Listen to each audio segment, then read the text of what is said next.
As- Assalamualaikum warahmatullahi wabarakatuh. Waalaikumsalam Waalaikumsalam warahmatullahi wabarakatuh. warahmatullahi wabarakatuh. Alhamdulillahirabbil alamin, yang kami hormati Bapak Ustadz Hamim Jarakasih Putro, yang kami hormati Bapak Ustadz Lukman Hakim, Ustadz LH, yang kami hormati jamaah kuliah subuh pada pagi hari ini. Tentu kesehatan dan kesempatan yang diberikan oleh Allah Subhanahu wa taala yang menjadikan kita bisa ketemu di majelis yang mulia ini. Perkenankanlah kiranya kami selaku host moderator untuk menyampaikan susunan acara kuliah subuh dengan tema belajar dari para pendiri negeri. Acara yang pertama pembukaan, acara yang kedua sambutan dari Ustadz Hamim Jarakasih Putro, acara yang ketiga nanti penyampaian kajian dari Ustadz Lukman Hakim. Dan yang terakhir adalah diskusi. Marilah kita mulai kuliah subuh pada pagi hari ini dengan membaca basmalah. Bismillahirrahmanirrahim. Acara yang kedua sambutan kepada Ustadz Hamim Jarakasih Putro, waktu dan tempat kami aturkan. Monggo Pak Hamim. Assalamualaikum warahmatullahi wabarakatuh. Waalaikumsalam warahmatullahi wabarakatuh. Alhamdulillahirabbil alamin. Assalatu wassalamu ala anbiya'i wal mursalin. Asyhadu an la ilaha illallah wahdahu la syarikalah. Amma ba'd. Mas Lukman Hakim, Mas Iwan, Pak Huntoro, Prof. Bambang Subali, dan yang lain sekali, yang Bapak Ibu sekalian yang bisa hadir pada pagi ini. Alhamdulillah kegiatan rutin kita sudah bisa berjalan dengan baik, meskipun mungkin ya ini kan pengkondisioning ya, pengkondisian pengajian jam 5.30 ini kan mendahului sesuatu yang memang harus ada perjuangan, makanya mungkin yang hadir belum begitu banyak, tapi nanti insya Allah akan diikuti dengan yang banyak. Dan yang penting bahwa pembicaraan tentang para pendiri Republik ini akan semakin urgen untuk kita bicarakan, apalagi dalam kondisi yang memanas nasional seperti sekarang ini. Saya kira kita tetap konsisten istiqomah di jalan yang menurut kita adalah itu perjuangan bagi seluruh komponen bangsa yang harus kita jaga sepenuhnya. Dan yang ke depan saya kira nanti akan semakin mencerdaskan generasi muda kita.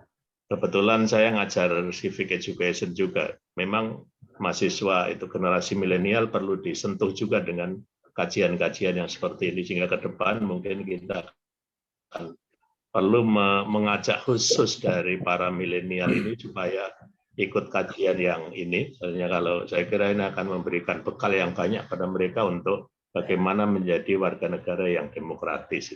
Saya kira itu Mas Iwan. Terima kasih. Assalamualaikum warahmatullahi wabarakatuh. Waalaikumsalam warahmatullahi wabarakatuh. Terima kasih Ustadz Hamim untuk sambutannya. Agenda selanjutnya penyampaian kajian kuliah subuh. Temanya Kiai Haji Ahmad Sanusi, anggota BPUPKI. Pada pertemuan yang 1 dan 2 kemarin, kita sudah bicara berkaitan dengan BPUPKI, selanjutnya PPKI. Nah, pada pagi ini kita bicara berkaitan dengan tokoh-tokohnya. Salah satunya adalah Kiai Haji Ahmad Sanusi dari Jawa Barat, Ketua PUII. Nah, saya rasa saya juga belum terlalu paham ketokohan beliau, sehingga kehadiran Ustadz LH ini menjadi sumber ilmu bagi kita semua. Kepada jamaah semuanya yang ingin bertanya, bisa langsung di chat, nanti bisa ngetik, ataupun juga langsung nanti bertanya kepada Ustadz LH. Monggo nanti disiapkan pertanyaannya sebanyak mungkin, karena waktunya juga panjang kajian. Selanjutnya kepada Ustadz LH, waktu dan tempat kami persilahkan. Monggo Ustadz. Bismillahirrahmanirrahim. Assalamualaikum warahmatullahi wabarakatuh. Waalaikumsalam.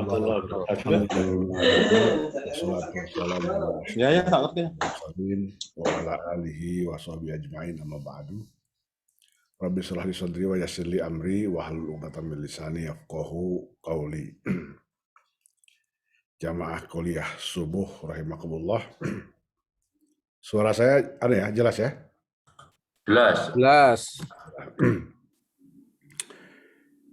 Ya, pagi ini kita bertemu lagi Kalau kita lihat susunan anggota BPU PK,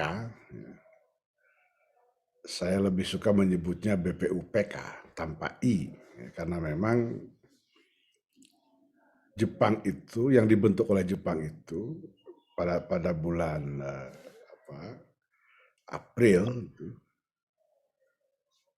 yang kemudian bersidang mulai akhir Mei sampai pertengahan Juli, itu BPUPK di Jawa. Sesudah di Jawa nanti akan dibentuk lagi BPUPK di Indonesia Timur, di Borneo gitu. Tapi maksud itu belum tercapai, baru terbentuk di Jawa. Kondisi geopolitik sudah berubah. Gitu.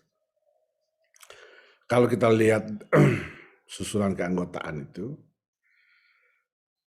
nomor 1 itu Abikosno Cokrosuyoso, nomor 2 ini Kiai Haji Ahmad Sanusi. Ya. Kiai Haji Ahmad Sanusi ini lahir di Sukabumi. Lahir di Sukabumi pada tahun 1888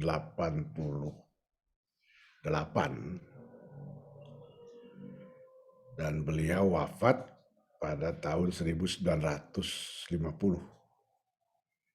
Jadi usianya dalam usia 62 tahun. Beliau ini seorang ulama yang saya kira cukup faqih ya, karena beliau banyak meninggalkan warisan buku, banyak menulis buku. Dari mulai buku yang ringan-ringan sampai tafsir. Kalau kita pergi ke Sukabumi dari arah Jakarta, menjelang masuk kota Sukabumi, itu kita akan bertemu dengan masjid. Ini dibangun di masa Gubernur Ahmad Heriawan. Masjid namanya Raudatul Irfan. Itu adalah judul tafsir yang ditulis oleh Ajengan Sanusi. Beliau juga meninggalkan, mewariskan pesantren yang sampai hari ini masih tetap berdiri, eksis. Pesantren, nama resminya Pesantren Samsul Ulum. Tapi karena lokasinya di Kampung Gunung Puyuh, maka dari dulu ini dikenal sebagai Pesantren Gunung Puyuh. Nah, ini termasuk pesantren tua. Di antara santri pesantren Gunung Puyuh itu adalah Kiai Haji Khair Afandi. Kiai Haji Khair Afandi ini pendiri pesantren besar di Tasikmalaya, Manonjaya, di Manonjaya itu. Pesantren Miftahul Huda. Nah, wakil gubernur Jawa Barat itu, yang sekarang, wakil gubernur UU, nah itu cucu dari Kiai Haji Khair Afandi. Termasuk alumni pesantren Gunung Puyuh itu, almarhum Kiai Haji Dr. EZ Muttaqin, bekas ketua GPI dan pernah menjadi rektor Universitas Islam Bandung. Nah, di masa penjajahan Belanda, sejak tahun 27 sampai Belanda menyerah kepada Jepang, Ajengan Sanusi itu hidup dari penjara ke penjara. Jadi yang dari penjara ke penjara itu bukan cuma Tan Malaka. Kebetulan Tan Malaka bikin buku judulnya Dari Penjara ke Penjara. Dari tahun 27 sampai tahun 34, selama 7 tahun, beliau ini di penjara berpindah-pindah dari Cianjur ke Sukabumi. Sukabumi, Cianjur, Sukabumi, Cianjur. Lah, mulai tahun 34, itu dibuang. Jadi dulu itu pemerintah kolonial itu punya hak untuk menentukan di mana seorang warga negara itu boleh tinggal. Nah, ini dengan hukum ini Ki Haji Ahmad Sanusi sejak tahun 34 itu dibuang ke Tanah Tinggi, Batavia Sentrum, di daerah Senen itu. Jadi dari kampung dibuang ke kota. Sampai menjelang Jepang masuk, Kanjeng Sanusi lalu dikembalikan ke Sukabumi dalam status sebagai tahanan kota. Jadi sampai Jepang masuk baru beliau bebas. Nah, ketika Jepang masuk, ya kita tahu politik Jepang ini agak berbeda dengan Belanda. Jepang lebih ramah kepada kepada umat Islam. Kita tahu misalnya di masa Jepang ini, kalau Dr. Deliar Nur itu menyebutnya inilah masa promosi bagi umat Islam. Misalnya Kiai Haji Mas Mansur itu bersama Insinyur Soekarno, Dr. Andes Muhammad Hatta, dan Ki Hajar Dewantoro itu diangkat menjadi 4 sekawan, memimpin Pusat Tenaga Rakyat, Putra. Jadi ini untuk pertama kalinya. Lalu Hadratus Syekh Ki Haji Hasyim Asy'ari diangkat menjadi Sumubu, kepala jawatan agama di pusat. Walaupun sehari-hari dalam pelaksanaan sehari-hari tugas itu dilaksanakan oleh putranya Kiai Haji Abdul Wahid Hasyim. Termasuk Kanjeng Sanusi di masa Jepang, Kanjeng Sanusi oleh pemerintah Jepang diangkat menjadi wakil residen Bogor. Residennya orang Jepang. Residennya Jepang, sama dengan Gubernur Jawa Barat misalnya, wali kota Bandung, itu juga orang Jepang. Residen Bogor ini orang Jepang, wakilnya ini Ajengan Sanusi. Gitu. Jadi ini peningkatan peranan yang menurut saya luar biasa. Nah, dalam posisi sebagai wakil residen ini, Ajengan Sanusi memperkenalkan pemikirannya tentang hubungan Islam dengan negara. Dalam satu pidato memperingati Tabligh Akbar, memperingati 1 Muharram di Sukabumi, Ajengan Sanusi mengatakan bahwa Islam dan negara itu 2 bagian yang berbeda, tetapi tidak dapat dipisahkan. Nah, oleh karena itu, kata Ajengan Sanusi, kemajuan Islam itu adalah juga kemajuan negara. Kemunduran Islam berarti juga kemunduran negara. Demikian sebaliknya, kemajuan negara adalah kemajuan Islam. Kemunduran negara adalah kemunduran Islam. Bertahun-tahun kemudian saya kok menemukan substansi kalimat ini dari berbagai kalangan. Misalnya tahun 50, Muhammad Natsir dalam tulisan Revolusi Indonesia itu mengatakan kita dapat menjadi umat Islam yang baik, yang taat, tetapi yang dengan riang gembira menyanyikan Indonesia tanah airku. Tahun 80-an, awal 80 saya kira, Mr. Muhammad Rum itu menulis di majalah Panji Masyarakat. Beliau mengatakan, saya menerima Pancasila karena saya seorang Muslim.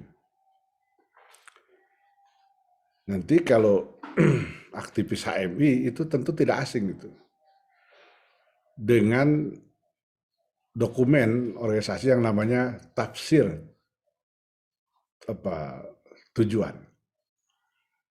Tafsir tujuan itu artinya mengatakan seperti itu. Bagi kader HMI tidak ada pemisahan antara identitas dirinya sebagai seorang Muslim dan identitas dirinya sebagai seorang warga negara.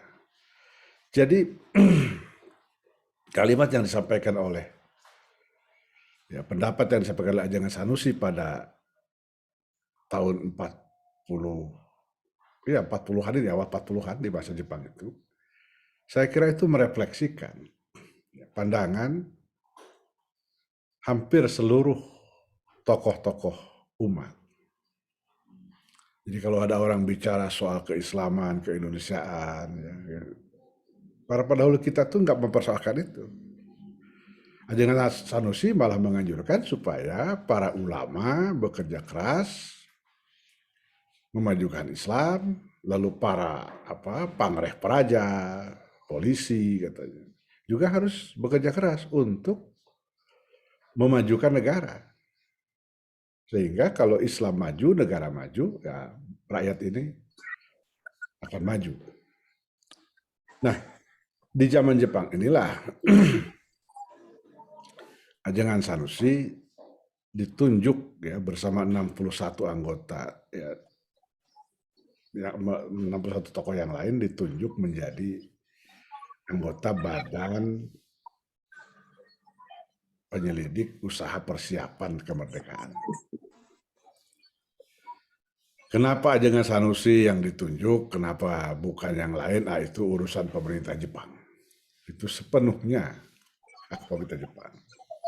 Sama saja misalnya Pak Prawoto Mangkusasmito, Ketua Masumi yang terakhir, itu pernah dalam satu tulisan mengapa wakil Sumatera untuk anggota panitia persiapan kemerdekaan itu kok Tengku Muhammad Hasan dari Aceh.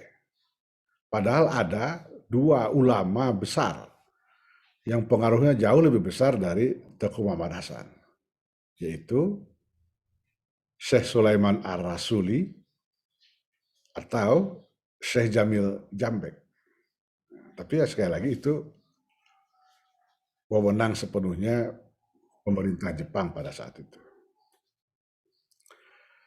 Di Badan Pekerja, kalau kita baca buku Risalah Persidangan atau bukunya Abe Kusuma, lahirnya Undang-Undang Dasar 1945, Ajangan Sanusi ini menurut saya cukup aktif menyampaikan gagasan-gagasannya. Gagasan yang utama menurut saya dari sisi kenegaraan, tadi sudah jelas bahwa Ajangan Sanusi itu tidak memisahkan antara urusan keislaman dengan urusan kenegaraan. Ini nanti berbeda dengan Hatta. Kalau Hatta itu membedakan itu. Urusan kenegaraan dengan, bukan berbeda, memisahkan. Kalau Bung Hatta itu memisahkan. Ajangan Sanusi tidak. Ajangan Sanusi tidak memisahkan itu. Kalau mengenai bentuk negara, Ajangan Sanusi mengusulkan bentuk negara Jumhuriyah, Republik. Lalu pemimpin Jumhuriyah itu, Ajangan Sanusi mengusulkan namanya imam. Kita kan nggak punya, dalam bahasa Indonesia itu nggak ada itu. Kita nggak punya istilah untuk pemimpin negara. Presiden itu kan bukan istilah kita, itu istilah itu bahasa Inggris, ya kan. Jadi Ajangan Sanusi mengusulkan namanya imam, bentuknya Jumhuriyah. Sama saja, misalnya ketika merencanakan provinsi, panitia persiapan kemerdekaan itu menetapkan ada provinsi ada sekian, lalu PPKI mengusulkan ketika mendiskusikan apa nama orang yang memimpin provinsi itu, disebut apa. itu ada usul pemimpin provinsi itu dinamai Mangkubumi. Jadi Mangkubumi Jawa Barat, Mangkubumi Jawa Tengah gitu kan. Bukan gubernur. Belakangan sudah didiskusikan, akhirnya yang diambil gubernur. Jadi ini gagasan pokok dari ajaran Sanusi. Nah, ada peristiwa yang menurut saya ini penting untuk dicatat. Kita tahu pada tanggal 22 Juni 1945, Panitia 9, Panitia Perancang Undang-Undang Dasar, itu mengesahkan rumusan pertama dari teks proklamasi, yang kemudian dikenal dengan nama Piagam Jakarta. Ya, itu isinya adalah pembukaan Undang-Undang Dasar yang kita kenal sekarang dengan perbedaan pada sila ketuhanan. Ketuhanan dengan kewajiban melaksanakan syariat Islam bagi pemeluk-pemeluknya. Saya ingin menegaskan lagi, pembentukan Panitia 9 ini sepenuhnya merupakan inisiatif pribadi Insinyur Soekarno. Ini tidak dibentuk oleh BPUPK. Yang dibentuk oleh BPUPK itu adalah Panitia 8. Panitia 8 orang dengan tugas menginventarisir gagasan-gagasan, usul-usul para anggota yang masuk. Di Panitia 8 itu, dari kalangan Islam, itu hanya Kiai Wahid Hasyim dan Ki Bagus Hadikusumo. Nah, Bung Karno melihat ini kurang representatif. Maka ketika reses di Jakarta, kebetulan anggota Dewan Penasehat, Dewan Penasehat itu Jepang itu juga sedang reses, oleh Bung Karno dikumpulkan 38 orang. Lalu dari 38 itu ditunjuklah oleh Bung Karno 9 orang. Jadi Soekarno, Hatta, Yamin, Subarjo, Maramis, Agus Salim, Abikusno Cokrosuyoso, Kiai Wahid Hasyim, Kiai Abdul Kahar Muzakir. 9 orang inilah yang kemudian merumuskan tadi yang disebut dengan Piagam Jakarta. Nah, pada pertengahan bulan Juli 1945, hasil dari Panitia Perancang ini dilaporkan oleh Bung Karno kepada rapat besar Badan Penyelidik Usaha Persiapan Kemerdekaan. Nah, ketika dilaporkan, maka ada 2 kelompok yang menolak rumusan itu. Pertama, kelompok Latuhar Hari. Latuhar Hari tidak setuju anak kalimat dengan kewajiban melaksanakan syariat Islam bagi pemeluk-pemeluknya. Terjadi perdebatan keras, tapi keberatan itu dijawab oleh 2 orang, oleh Haji Agus Salim dan oleh Kiai Haji Abdul Wahid Hasyim. Kepada Latuhar Hari dan pihak-pihak lain yang keberatan, Kiai Wahid Hasyim mengatakan inilah rumusan hasil kompromi yang bisa dicapai. Menurut putra Hadratus Syekh itu, jika ada yang menyebut rumusan ketuhanan dengan kewajiban menjalankan syariat Islam bagi pemeluk-pemeluknya terlalu tajam, jadi kalau menurut Latuhar Hari itu terlalu tajam, tapi kata Kiai Wahid Hasyim, ada juga yang berpendapat sebaliknya. Rumusan itu terlalu tumpul. Bahkan ada yang bertanya kepada Kiai Wahid Hasyim, apakah dengan rumusan lunak seperti itu, orang Islam sudah boleh berjuang menceburkan jiwanya untuk negara Indonesia yang akan didirikan? Lalu Agus Salim itu menjelaskan mengenai hubungan agama dan adat, mengambil kasus di Minangkabau.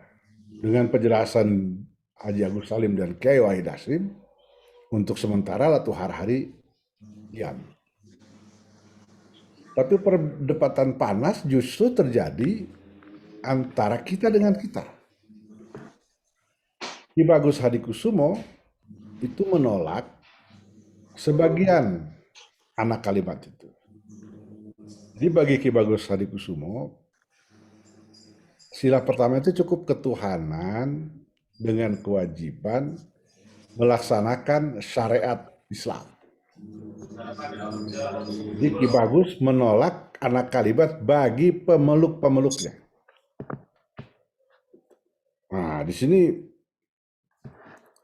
terjadi perdebatan sangat keras. Nah, entah bagaimana Kiai Haji Abdul Qahar Muzakir yang anggota Panitia 9 itu juga mendukung gagasan Ki Bagus. Lalu dalam perdebatan itu, Kiai Haji Maskur ya, itu mencoba menengahi. Ya sudah, kata Kiai Maskur, kalau memang sila ketuhanan itu dengan menjalankan kewajiban, menjalankan syariat Islam itu terlalu berat, ya udah nggak usah pakai yang berat-berat, kata Kiai Maskur. Kiai Maskur kemudian mengusulkan jalan tengah. Jalan tengahnya ialah Islam sebagai agama negara. Jadi kan cukup itu saja, cukup Islam sebagai agama. Jadi nggak ada kewajiban-kewajiban gitulah. Tapi usul ini pun juga ditolak. Usul ini ditolak juga.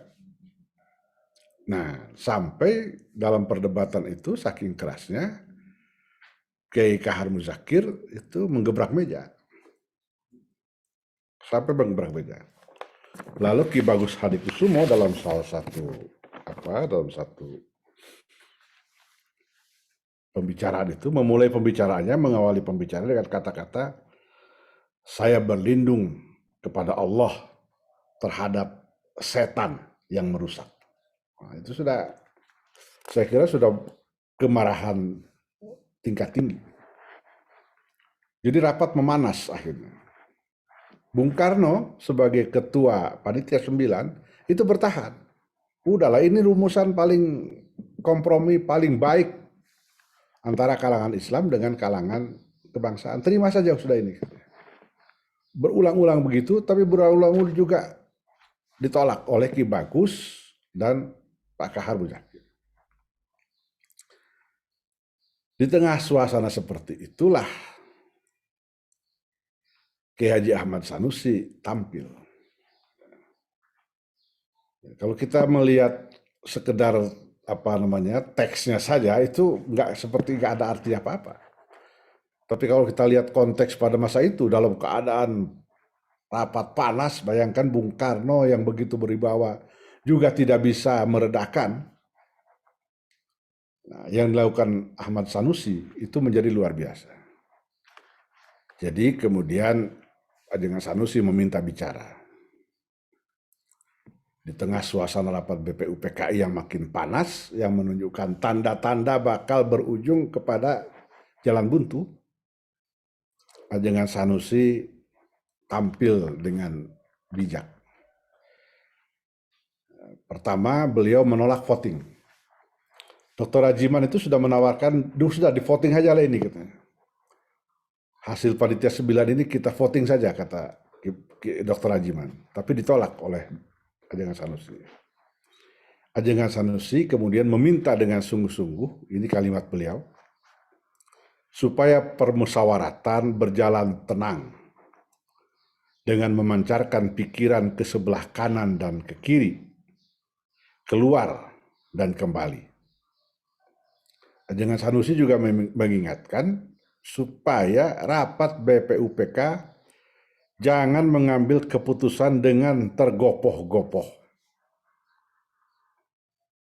Ajengan Sanusi menganjurkan rapat Dr. Sujiun Bicosoka ini supaya berlindung kepada Tuhan masing-masing. Supaya memohon pertolongan kepada Tuhan masing-masing agar diberi jalan keluar. Lalu Ajengan Sanusi mengusulkan kepada ketua rapat supaya rapat didinginkan dulu. Usul Ajengan Sanusi segera ditangkap oleh Dr. Rajiman. Dengan bersemangat, Dr. Rajiman kemudian menunda sidang. Diskorsing malam itu. Sesudah rapat ditunda sesuai dengan saran Ajengan Sanusi, malam itu juga Insinyur Soekarno sebagai ketua Panitia 9 bekerja keras, bergerilya. Dia temui semua tokoh yang menolak. Jadi baik kelompok Latu Harhari maupun kelompok Ki Bagus. Besoknya, ketika rapat dimulai lagi, Bung Karno melapor. Dan ketika melapor itu, Bung Karno mengatakan, saya bekerja, jadi saya sampai saya bekerja keras sampai hampir datang waktu subuh. Artinya malam itu Bung Karno begadang, meyakinkan semua pihak untuk menerima rumusan Panitia 9 itu. Maka pada keesokan harinya, hasil rapat Panitia 9 itu diterima oleh rapat besar BPUPK dalam kalimat Dr. Rajiman, dengan suara bulat diterima Undang-Undang Dasar ini. Jadi itulah menurut saya jasa terbesar dari Ajengan Sanusi. Tanpa interupsi dari Ajengan Sanusi, itu bisa saja rapat makin panas itu. Bisa buntu. Tapi dengan interupsi Ajengan Sanusi, dengan gaya bicaranya yang bijak, yang menyejukkan, akhirnya Bung Karno bisa menuntaskan itu, dan keesokan harinya rancangan Undang-Undang Dasar itu diterima dengan suara bulat. Nah itu sayangnya ya, peristiwa itu ya seolah-olah dilupakan oleh bangsa ini. Sampai hari ini Ajengan Sanusi belum ditetapkan, belum diakui oleh negara sebagai pahlawan nasional. Padahal kawan seperjuangannya sama-sama pendiri PUI, ya. Jadi ada dua PUI ini. Ada Perikatan Ulama Indonesia, PUI, didirikan oleh Kiai Haji Abdul Halim di Majalengka. Lalu ada Al-Ittihadiyah Al-Islamiyah, Al-Ittihadiyatul Islamiyah, AII, Persatuan Umat Islam, belakang ditambah Indonesia. Itu didirikan pada bulan November tahun 1931 oleh murid-murid Ajengan Sanusi. Tahun 1931 Ajengan Sanusi masih menjadi tawanan Belanda, tapi murid-muridnya di Cicurug, berkumpul. Mereka kemudian bersepakat membentuk organisasi yang diberi nama Al-Ittihadiyatul Islamiyah. Nah, sesudah terbentuk, kemudian mereka datang menemui Ajengan Sanusi di tempat tahanan dan meminta kesediaan Ajengan Sanusi untuk memimpin organisasi ini. Ajengan Sanusi kemudian bersedia. Nah, tetapi pada tahun 52 organisasi ini difusikan.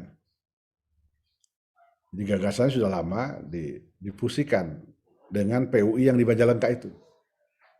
Sehingga akhirnya terbentuklah organisasi yang bernama Persatuan Umat Islam. Hasil fusi dari Perikatan Umat Islam, Perikatan Ulama Indonesia Majalengka dengan Persatuan Umat Islam Indonesia di Sukabumi. Tapi ketika fusi itu terjadi pada tahun 52, Ajengan Sanusi sudah wafat. yang menandatangani fusi itu adalah Kiai Haji Abdul Halim dengan Mr. Samsudin. Mr. Samsudin ini pernah menjadi wakil Perdana Menteri dari Masyumi dan namanya diabadikan menjadi nama rumah sakit di Kota Sukabumi, Rumah Sakit Umum Daerah Samsudin SH. Saya kira itu Mas Iwan yang bisa saya sampaikan. Masih ada waktu 1 jam buat kita ngobrol berdalam ini. Terima kasih. Assalamualaikum warahmatullahi wabarakatuh. Waalaikumsalam warahmatullahi wabarakatuh. Terima kasih Ustadz LH untuk pengantar kuliah subuh pada pagi hari ini. Kepada jamaah semuanya, bagi yang ingin diskusi, bisa bertanya langsung kepada Ustadz LH ataupun juga bisa chat. Monggo, dipersilahkan.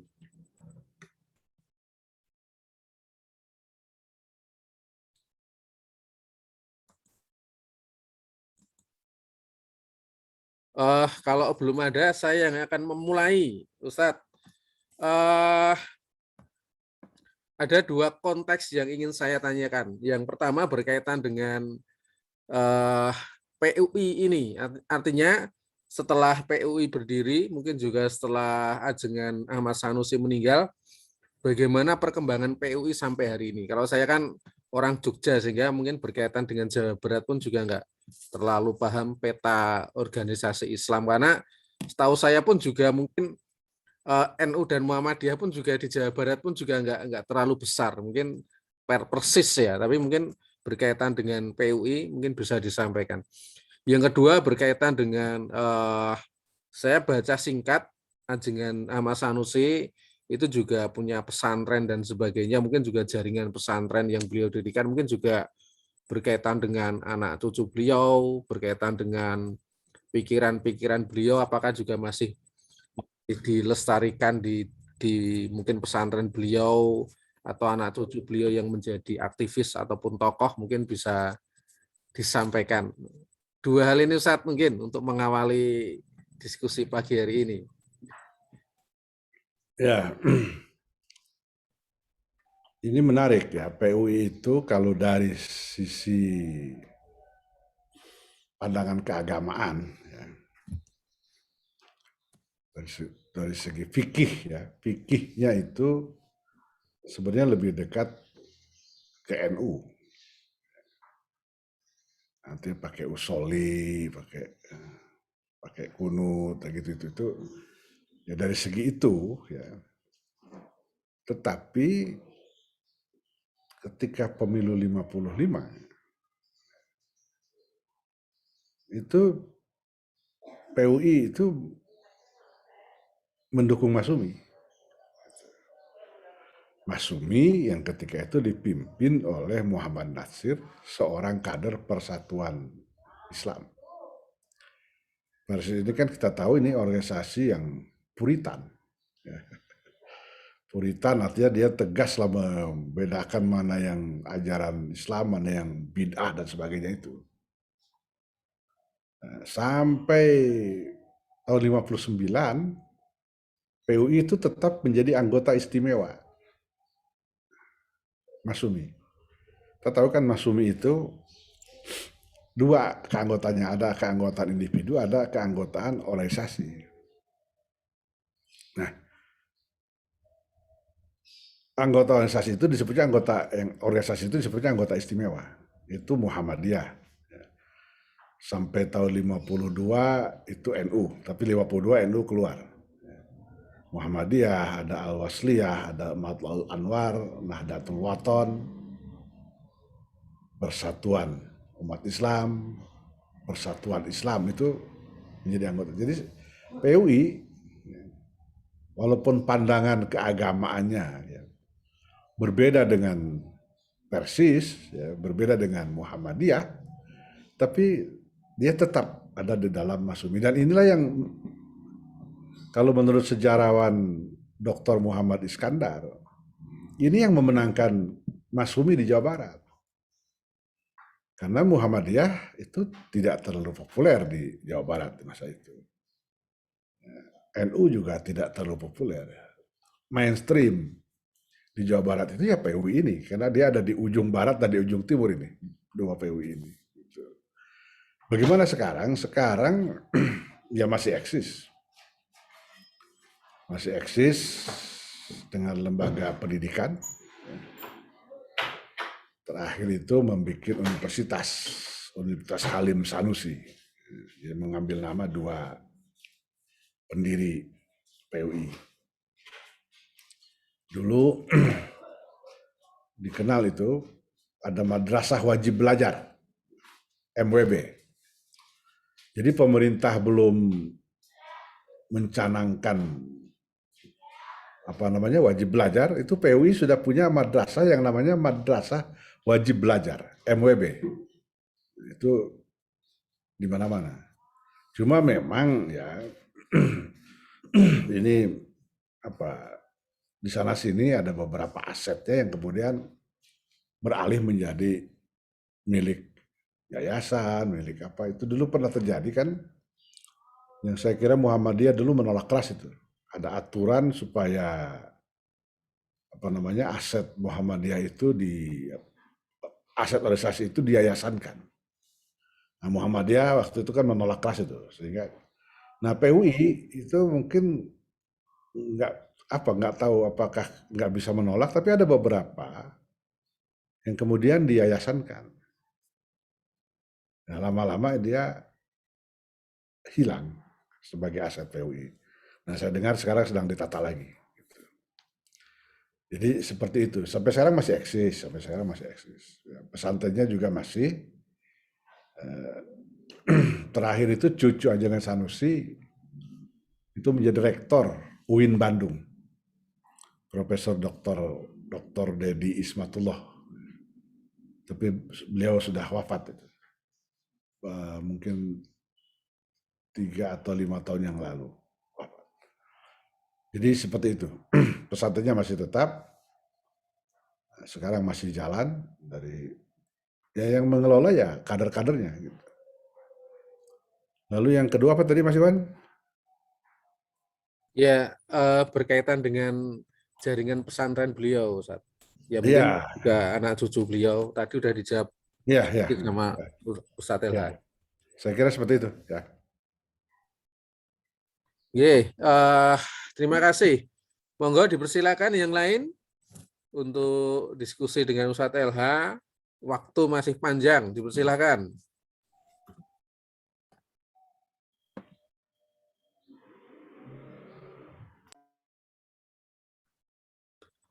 Ada pertanyaan Ustadz dari Pak Hermasto. Apakah kelembagaan Persis di Sukabumi, terutama di Cicurug, Persatuan Islam nih, masih ada dan di mana? Sebab beberapa tokoh di sekitar Cicurug sampai sangat eksklusif, dan dirasa terlalu tegas dalam menyampaikan dakwahnya. Nah, ini mungkin berkaitan dengan eksistensi Persis di Sukabumi ini. Nah, mungkin Ustadz Elha ada informasi berkaitan dengan ini. Kalau setahu saya, kebetulan saya tinggal di Cicurug ini, di tempat yang ditanyakan tadi itu. Setahu saya kalau secara organisatoris ya, Persis itu nggak ada di Cicurug ini. Secara organisasi. Ya, jangankan Persis yang yang puritan, yang tegas. Muhammadiyah saja secara organisatoris nggak ada. Di Cicurug ya, di Cicurug. Kalau di Sukabumi ada. Kalau Persis itu kalau di Sukabumi pusatnya itu di dekat gedung olahraga di Cisaat. Tapi kalau khusus tadi Mas siapa tadi menanya di Cicurug sepengetahuan saya tidak ada. Secara organisatoris ya, walaupun orang-orangnya ada. Pasti ada orang-orangnya. Jadi misalnya saya kalau melaksanakan sholat Idul Fitri di sini, sejak tahun berapa tuh saya selenggarakan di sholat Id, ya, sholat Idul Fitri, Idul Adha di lapangan terbuka, itu kan itu lebih ya, identik dengan Muhammadiyah atau Persatuan Islam. Dan saya memulai melaksanakan itu sejak mungkin tahun 90-an ya, sampai sekarang tidak pernah ada ekses. Gitu. Tidak pernah ada ekses, dan dari tahun ke tahun jamaah makin banyak gitu. Atau misalnya di masjid di sebelah rumah saya, kalau bulan Ramadan itu saya bikin melaksanakan sholat tarawih itu 11 rakaat. Dan jamaah senang gitu. Jamaah senang. Jadi ini soal saja menurut saya, soal pendekatan. Jadi ketika saya memulai ini, nggak ada yang, malah ketika saya tidak ada di tempat, yang imami orang lain, ya, tidak 11 rakaat, ibu-ibu yang protes. Ibu-ibu yang protes. Capek katanya gitu. Jadi seperti itu jawaban saya. Mas siapa tadi itu? Mas Kus kalau salah itu. Oke. Ada pertanyaan juga Ustadz LH ini berkaitan dengan mungkin konteksnya berkaitan dengan partai Islam ya. Bagaimana dengan spirit pembentukan partai Masyumi dan partai umat saat ini?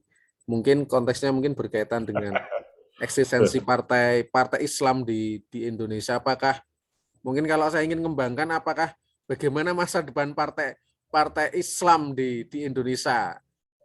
Mungkin dibandingkan dengan partai nasionalis ataupun juga partai nasionalis religius, juga sekarang dengan kehadiran partai-partai baru, ya artinya kan walaupun Masyumi juga sudah ada, tapi kan kalau berkaitan dengan konteks kenegaraan, Kemenkumham itu kan seperti Masyumi Reborn, Partai Umat saat ini, bagaimana masa depan partai-partai itu kira-kira itu, Ustaz?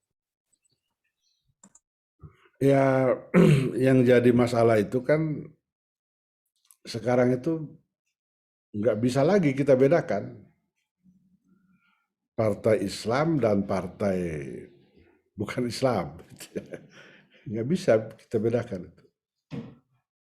Ya, sama saja ideologi. Jadi nggak ada ideologi yang membedakan. Apa beda coba antara P3 dengan Golkar sekarang? Atau antara Golkar dengan Demokrat?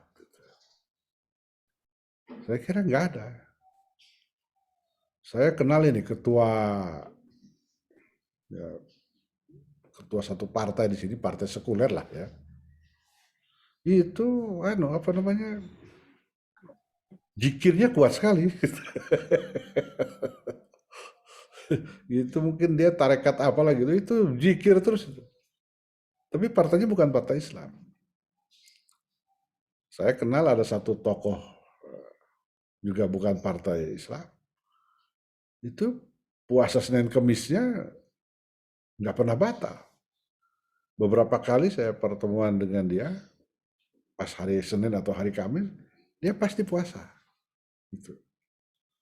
Jadi menurut saya dari segi perilaku keagamaan itu sudah susah dibedakan. Dari segi polarisasinya juga nggak jelas gitu. Nggak bisa kita bedakan mana ideologi. Apa sih yang membedakan? Apa yang membedakan partai-partai itu?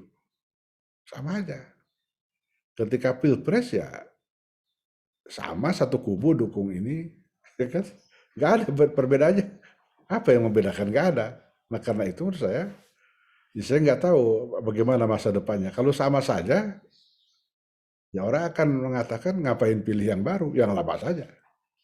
Begitu. Kecuali ada sesuatu yang sangat-sangat membedakan itu. Saya kira itu katanya. Saya nggak ingin masuk terlalu dalam, takut nanti diprotes ini. Terima kasih Ustadz LH. Monggo yang lain dipersilahkan, masih ada waktu.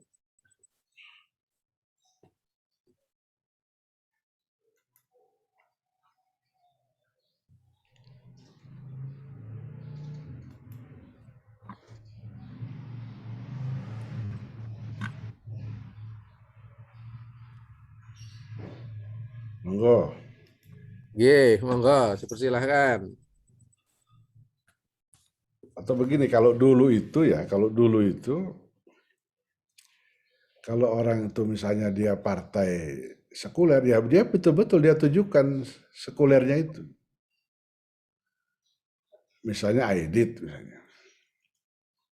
Ya, nggak ada tuh riwayat yang menyatakan pernah melihat dia sholat gitu misalnya. Itu dari sepanjang yang saya baca enggak. Walaupun latar belakangnya itu anak surau ini, Aidit ini kan. Tapi tidak ada riwayat yang menceritakan pernah melihat misalnya atau foto apa gitu Aidit sholat gitu kan. Nah sekarang itu sudah gak jelas. Yang partai Islam pengen agak sekuler gitu loh. Yang partai sekulernya ingin tokoh-tokohnya itu kelihatan Islam. Satu ketika gini, waktu tahun 80 ya tahun 89 ya atau 90 ketika ketika akan diambil keputusan pengesahan undang-undang peradilan agama dan undang-undang sistem pendidikan nasional. Saya ingat betul Partai Demokrasi Indonesia itu menolak. Dia kasih minderhead nota. Maka kemudian saya menulis di majalah tempat saya bekerja, di majalah Media Dakwah. Tulisan saya itu judulnya PDI anti-Islam, gitu, pakai tanda tanya. Saya kebukakanlah fakta-fakta itu. Bagaimana dia menolak undang-undang pilihan agama, menolak undang-undang sistem pendidikan nasional. Pendidikan nasional itu karena dalam salah satu penjelasan pasal, ya ada penjelasan pasal 28, itu rumusannya begini, kepada peserta didik harus diberikan pelajaran agama sesuai dengan agama peserta didik oleh guru yang seagama dengan peserta didik. Gitu. Jadi kalau murid beragama Kristen, diberi pelajaran agama Kristen oleh guru agama Kristen. Jadi jangan agama Kristen, gurunya beragama Islam, pelajarannya agama Hindu gitu loh. Sebenarnya itu kan sesuatu yang penjelasan itu sangat masuk akal. Tapi itu ditolak. Ditolak. Nah saya menulis itu. Lalu rupanya tulisan saya itu sampai ke Ketua PDI, Dr. Andes Suryadi. Lalu dia telepon dan saya diundang untuk datang ke kantor PDI di Jalan Diponegoro. Saya datang. Itu dengan bangga Pak Suryadi itu menceritakan, Saudara Lukman katanya, ini kami di PDI ini setiap ada peringatan Maulid kami bikin Maulid. Katanya. Isra Miraj kami bikin perayaan Isra Miraj. Dan setiap acara itu kami memulai dengan mengucapkan Assalamualaikum. Masa kami dibilang anti-Islam? Nah, itu. Jadi seperti itu. Jadi orang mengidentifikasi keislaman itu dengan peringatan Maulid, dengan peringatan Isra Mi'raj, gitu, hari-hari besar keagamaan, dan seperti itu. Bukan dari sisi politiknya, gitu. Bukan dari sisi kebijakan politik. Saya kira begitu Mas Iwan. Oke, terima kasih. Ada pertanyaan dari Bu Nur Khairiyah. Assalamualaikum Ustadz, mohon maaf izin bertanya. Bagaimana kita memahami peran umat Islam dalam usaha kemerdekaan Indonesia? Sementara buku yang kami pelajari ketika di bangku sekolah kadang tidak begitu menonjolkan peran umat Islam dan ulama di dalamnya.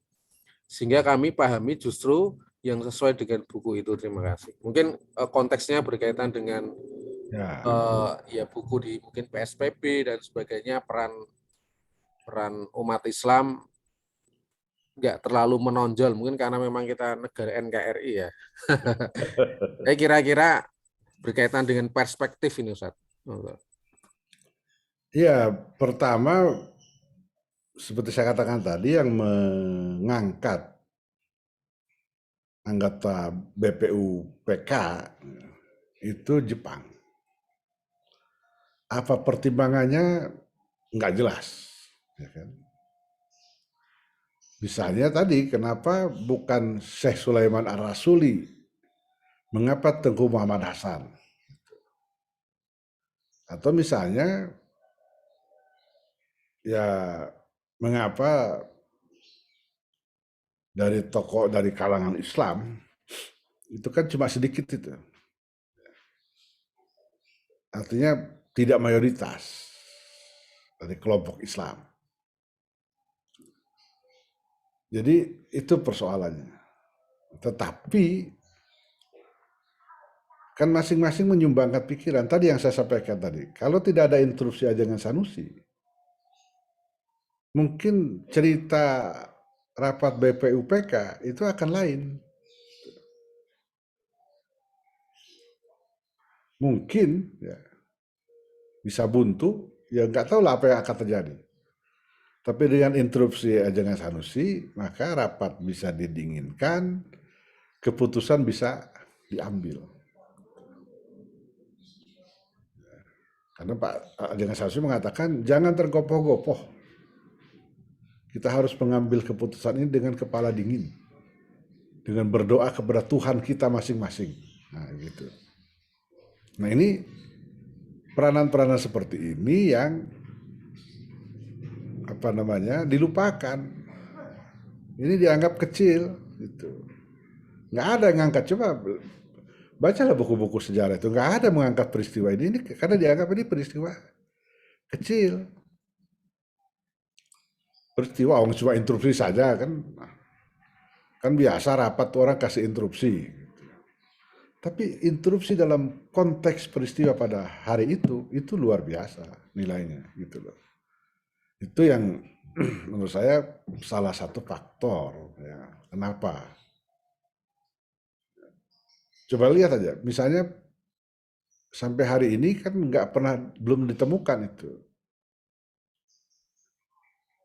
naskah pidato para anggota itu. Misalnya tanggal 1 Juni. Padahal pada 1 Juni itu banyak yang berpidato. Tapi notulensi rapat pada hari itu hanya menampilkan pidato Bung Karno. Dalam pidato Bung Karno 1 Juni itu, Bung Karno menyebut nama Ki Bagus Hadikusumo tidak kurang dari 10 kali. Ki Bagus berpidato tanggal 31 Mei. Islam sebagai dasar negara. Artinya, ya, begitu tinggi penghormatan Bung Karno kepada Ki Bagus. Sampai tidak kurang dari 10 kali dalam pidatonya itu Bung Karno menyebut nama Ki Bagus. Tapi lihat, itu baru pada penerbitan sesudah tahun 95. Naskah pidato Ki Bagus itu dimuat dalam buku Risalah Persidangan, Risalah Sidang BPU, PKI, dan PPKI. Terbitan 92 tidak ada, terbitan 95 tidak ada, baru sudah itu. Padahal saya sudah dapat naskah pidato Ki Bagus itu dari Pak Djarnawi Hadikusumo tahun 79. Masa Sekretariat Negara yang bikin risalah itu nggak dapat naskah ini? Jadi seperti itu. Kan gampang sekali kalau mau cari naskah itu. Carilah, anaknya kan ada Pak Djarnawi itu kan tokoh, kan bisa dikontak, ada nggak gitu. Baru belakangan Pak Abe Kusuma juga mencantumkan pidato itu. Jadi seperti itu. Itu ya saya sih berbaik sangka, mungkin itu nggak sengaja, karena lalai, sehingga itu tidak tercatat. Tapi pidato tokoh sekelas Ki Bagus itu bisa hilang. Pidato Pak Sukiman misalnya. Pak Sukiman itu pidato pada bulan Mei itu. Juga nggak ada. Pak Sukiman itu kan menawarkan apa namanya kerajaan konstitusional, monarki konstitusional. Tapi nggak ada naskahnya. Jadi kita nggak tahu apa jalan yang dipikir oleh Pak Sukiman. Jadi menurut saya itu faktornya. Faktornya seperti itu. Mungkin tidak ada kesengajaan, tetapi yang pasti ada kelalaian. Sehingga arsip-arsip itu tidak terkumpulkan dengan baik. Lalu kesimpulannya umat nggak berperan. Nah itu kan repot itu. Begitu Mas Iwan. Oke, terima kasih Ustadz LH. Saya rasa informasi berkaitan dengan hal seperti ini penting juga. Saya itu punya risalah BPUPKI dan PPKI tahun 1998.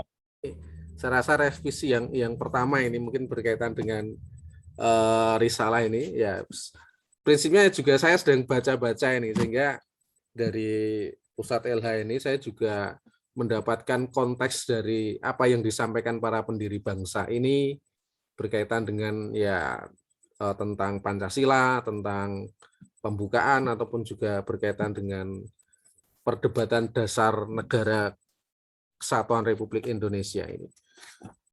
Monggo ada yang lain yang ingin bertanya? Kalau dicetakan itu sudah ada belum pidato Ki Bagus?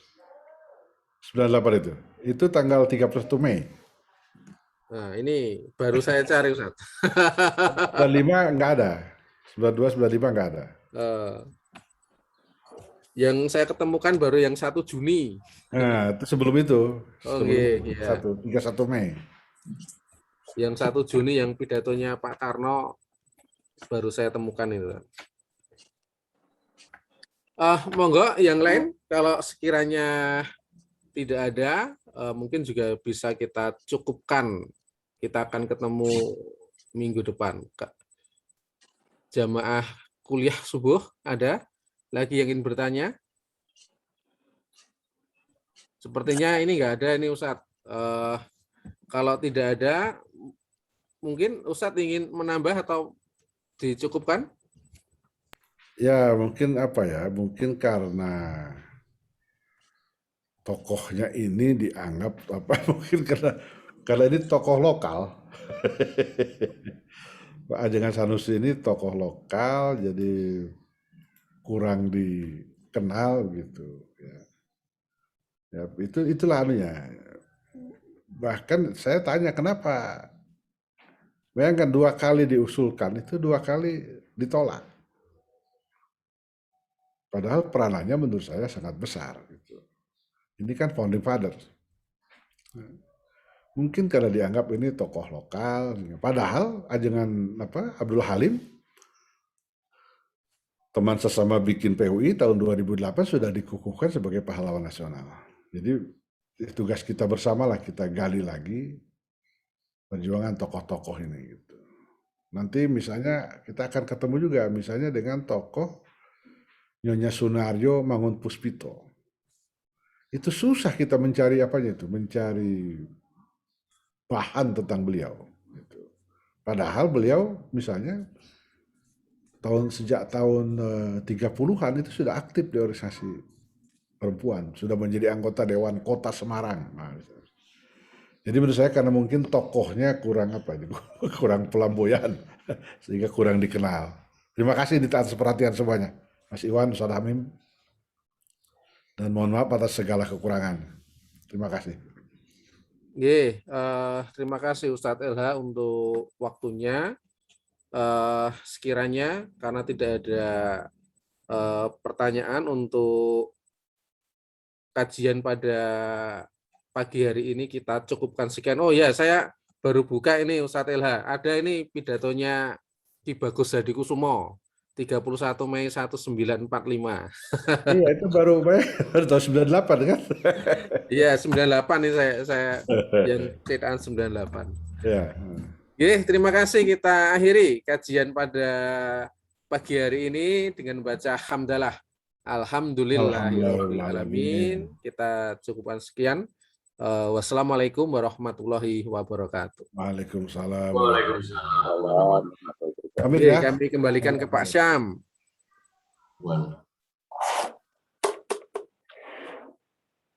Mas Dadang baru kelihatan, Mas Dadang.